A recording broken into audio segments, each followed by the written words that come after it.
आगे देखते हैं nth term of AP. It is denoted as an। an के फॉर्म में इसे हम डिनोट करते हैं nth टर्म ऑफ एपी। इसे जनरल टर्म ऑफ एपी भी कहते हैं। इसे एक और नाम से कहीं कहीं लिखा जाता है general term of AP. It is also known as general term of AP. या कंफ्यूजन नहीं रखना है, जनरल टर्म ऑफ एपी कहा जाए या nth टर्म ऑफ एपी कहा जाए, दोनों ही सेम बात है। और nth टर्म जो है इसके लिए एक फॉर्मूला है, वह क्या है, a plus n-1 into D. यह एक फॉर्मूला इस्तेमाल होता है जनरल टर्म ऑफ एपी या nth टर्म ऑफ एपी के लिए। a that is first term plus number of term -1 multiply d that is common difference. तो यहां लिखिए, याद रखिएगा, वेयर a क्या है हमारा फर्स्ट टर्म है और d क्या है, d हमारा कॉमन डिफरेंस होता है। और n जो होता है, याद रखिएगा, n के लिए खास बात है कि n को जो है यह पॉजिटिव इंटीजर होता है। यह क्या होता है, पॉजिटिव इंटीजर होता है।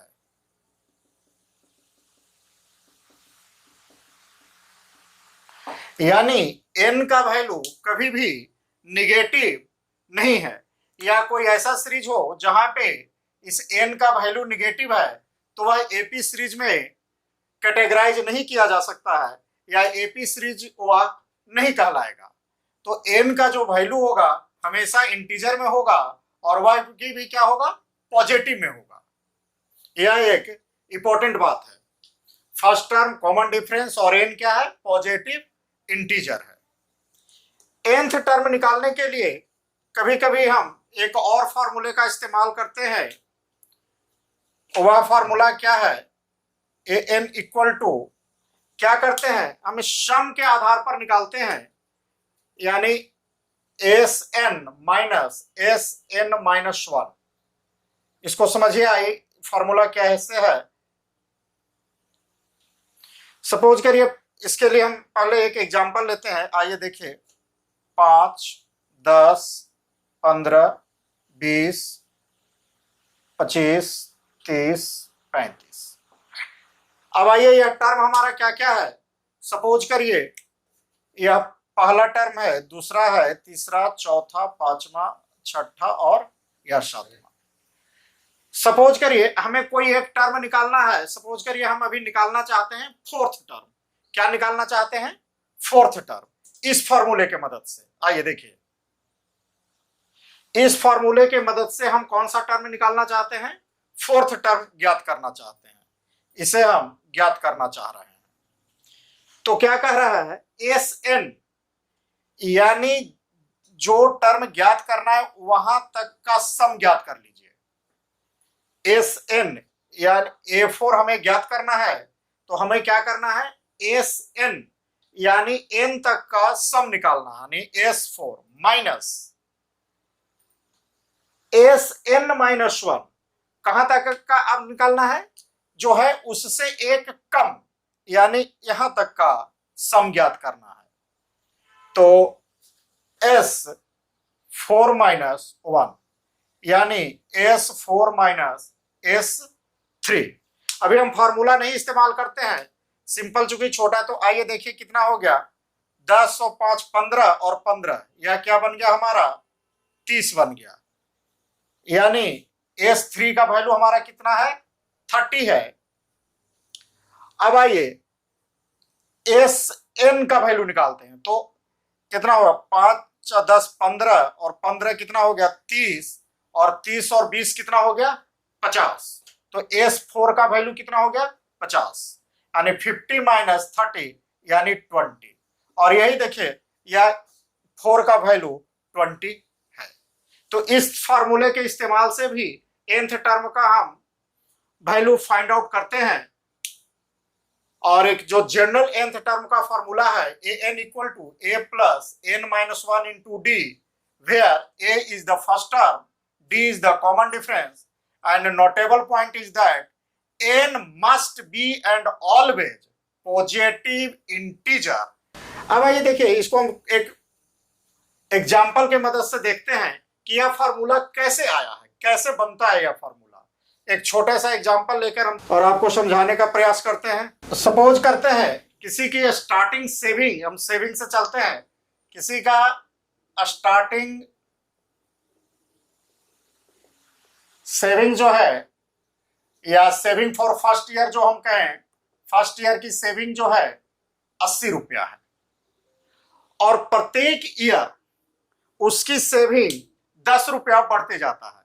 यानी अगले साल वह 10 रुपया सेव करता है, उसके अगले साल 20 रुपया सेव करेगा, उसके अगले साल वह 30 रुपया सेव करेगा, उसके अगले साल वह 40 रुपया सेव करेगा। यानी जो सेविंग होगा, कंडीशन क्या है कि saving increases per year by ₹10। प्रत्येक साल उसकी सेविंग 10 रुपये से बढ़ता जाता है।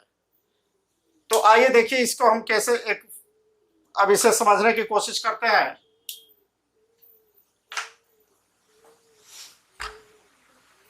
Saving for first year, first year का सेविंग कितना हो जाएगा? चूंकि सेविंग स्टार्टिंग हो रहा है 80 रुपया से, इसलिए फर्स्ट ईयर का सेविंग कितना रहेगा? 80।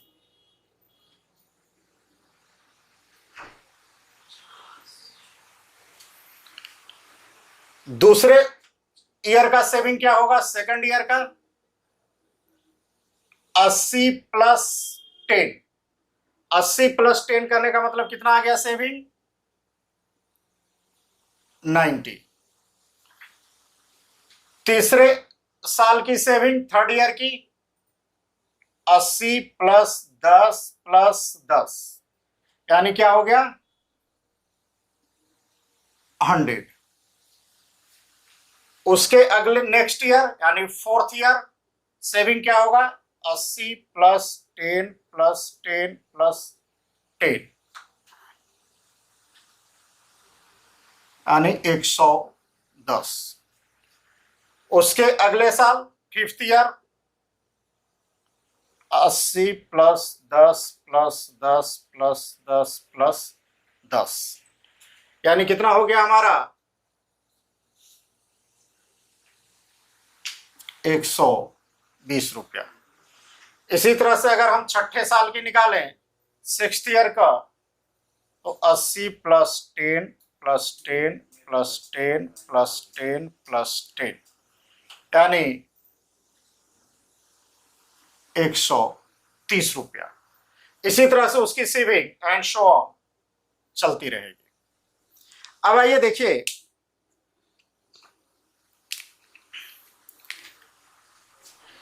इस 80 को हम ऐसे लिख सकते हैं, 80 मल्टीप्लाई 1, कोई दिक्कत नहीं है। उसी तरह से इसे हम क्या लिख सकते हैं? 80 प्लस 1 मल्टीप्लाई 10, सेम वैल्यू, क्योंकि 10 एक बार है। उसी तरह से इसे हम क्या लिख सकते हैं? 80 प्लस 10, 10 दो बार है, यानी 2 मल्टीप्लाई 10। इसी तरह से यदि इसे हम लिखना चाहें तो क्या लिख सकते हैं? 80 प्लस 10 कितने बार है? 10 10 10 3 बार है, यानी 3 मल्टीप्लाई 10। इसी तरह से इसे हम क्या लिख सकते हैं? 80 प्लस 10 कितना बार है? 1 2 3 4, यानी 40, 4 मल्टीप्लाई 10। इसी तरह से छठे ईयर का जो सेविंग, टोटल सेविंग है, उसका क्या होगा? 80 प्लस 10 10 10 10 10 5 टाइम्स है यानी 50, 5 मल्टीप्लाई 10। अभी कोई फर्क नहीं पड़ रहा है। अब देखिए, अब यहां पर देखिए, थोड़ा ध्यान देने पर एक सीरीज हमें पता चल रहा है, 1 2 3 4 5। और देखिए 10 जो है सब में फिक्स नंबर आ रहा है और 80 भी फिक्स नंबर आ रहा, और यह ग्रो कर रहा है 1 2 3 4 5। और यहाँ 1 है, ये थोड़ा सा भी सीरीज को डिस्टर्ब कर रहा है। तो आइए इसे थोड़ा सा और हम इसे मॉडिफाई करके लिखते हैं तो आपको और क्लियर होगा।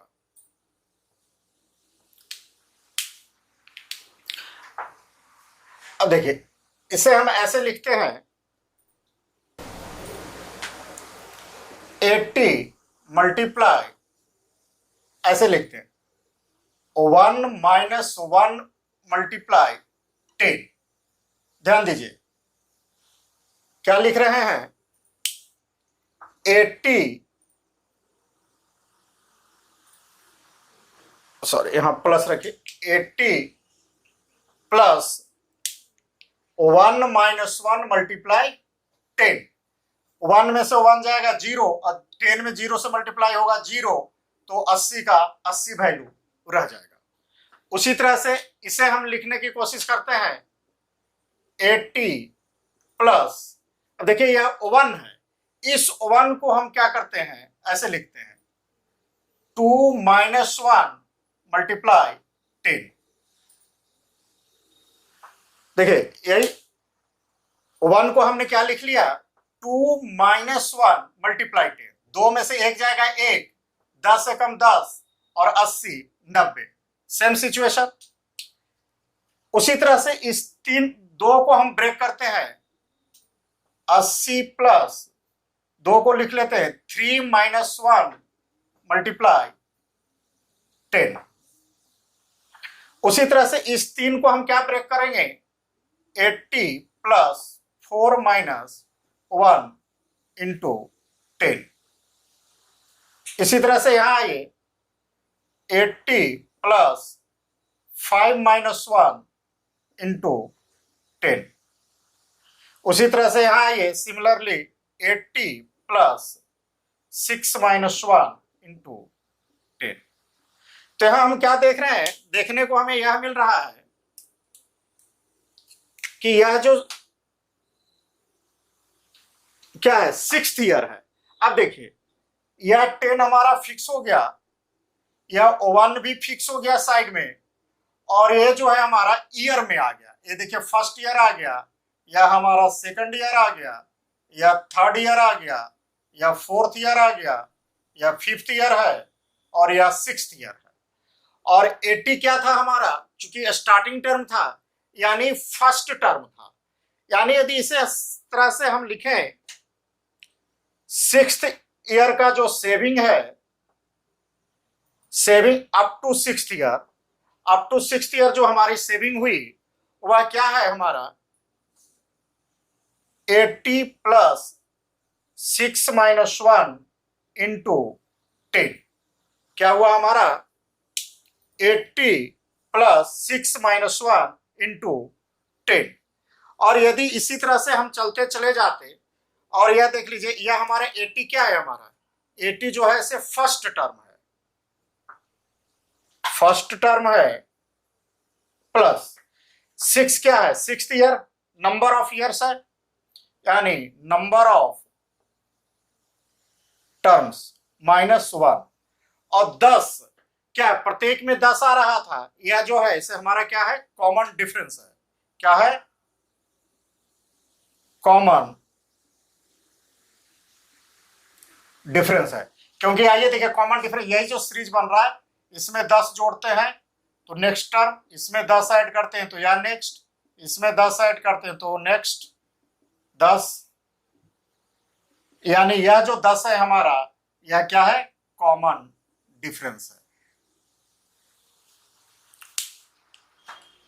तो इस तरह से हम कह सकते हैं कि जो nth नंबर है उसके लिए क्या है, फर्स्ट टर्म, और फर्स्ट टर्म के लिए हम क्या रखते हैं, a plus number of term, number of term को किससे डिनोट करते हैं, n से, minus numerical value 1 multiply common difference, और कॉमन डिफरेंस को क्या से डिनोट करते हैं? डी से। तो यही टर्म, ये देखिए ये फॉर्मूला हमारा बन जाता है a n equal to a plus n minus 1 into D.